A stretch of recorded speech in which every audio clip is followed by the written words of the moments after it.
Hi అండి, ఎలా ఉన్నారు? బాగున్నారా? మేమైతే బాగున్నాం. మరి మా అమ్మ అయితే మా చెట్టుకు కాసిన సీతాఫలాలు తీసుకొని వచ్చిందండి 2 days బ్యాక్. అవైతే ఈరోజు పండిపోయాయి బాగా. అసలు అలా కవర్లో నుంచి తీసేస్తుంటే ప్లేట్లో పెడుతుంటే కూడా అలా బాగా విచ్చుకుపోయి ఉన్నాయన్నమాట.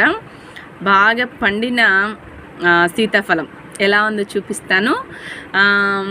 టేస్ట్ చూద్దాం ఎలా ఉందో. ఓకేనా? చూడండి.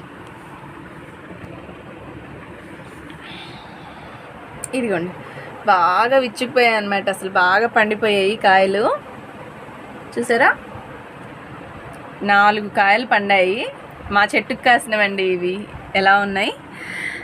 మీలో ఎంతమందికి సీతాఫలం ఇష్టమో కామెంట్ చేయండి. ఓకేనా? నేనైతే టేస్ట్ చూసేస్తున్నాను.